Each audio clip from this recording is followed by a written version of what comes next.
Hello ESL Teacher fam, it is Marilyn Brown from Teach Marilyn Be Style, and I wanted to talk to you today about BICS and CALP. I'm just going to quickly get right into it. BICS stands for Basic Interpersonal Communication Skills. So this is the conversational English that we want all of our English language learners to attain. So this is social interaction, like when our students are playing out on the playground or you go to the grocery store, just the everyday language that you use in a conversation. I recently saw a post about this on Instagram, and so if you are not on our Instagram community, I would highly suggest going and finding me there, and I will show you where I got this information. Here's what I want you to know. Basic Interpersonal Communication Skills, or BICS, it can take a student anywhere from 6 months to 2 years to develop this. This is not going to be your typical online ESL student. What you will most likely encounter with your language learners, especially if you're an online teacher for VIPKid or any other online company, is CALP. Here's what this stands for.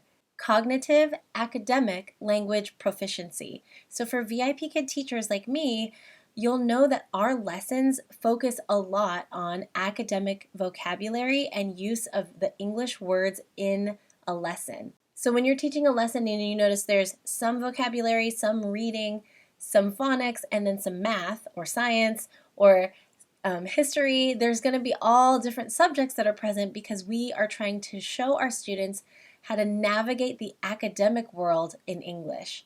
We teach our students words like similarities, differences, compare, contrast, academic language that is going to help them to succeed when they see that word maybe on a test or in a textbook.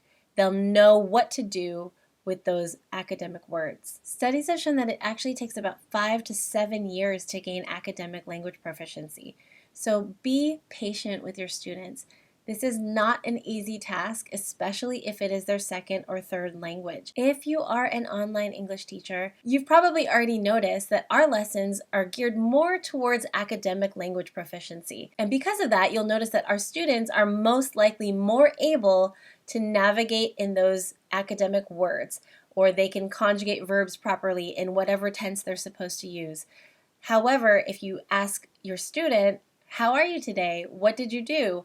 they look at you with a blank stare because they don't have that social interaction with a native English speaker.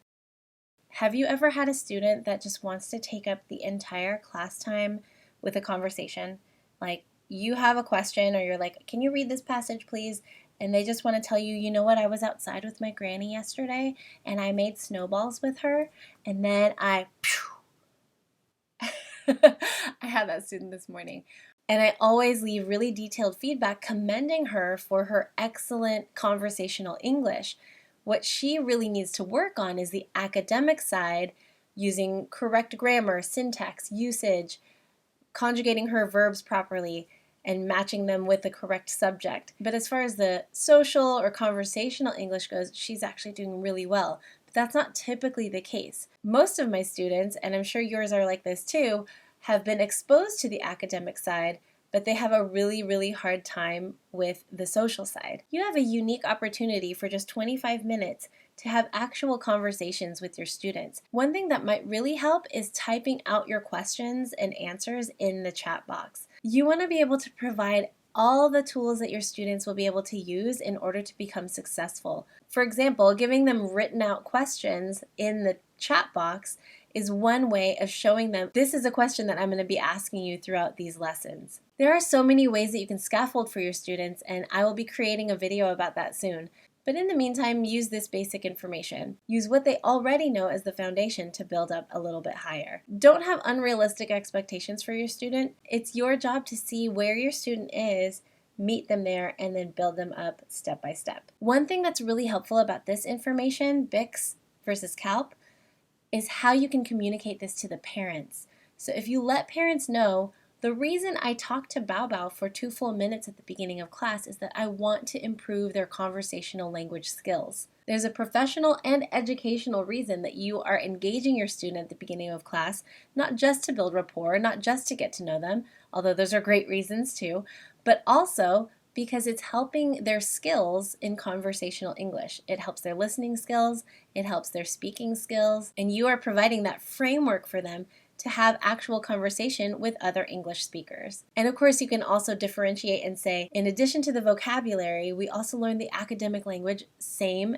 different, predict, compare, contrast. Alright, ESL teachers, I hope this reminder was helpful for you. Leave a comment below and let me know, what are your students more likely to be like? Can you give me an example of a time your student was more toward the social side or more toward the academic side?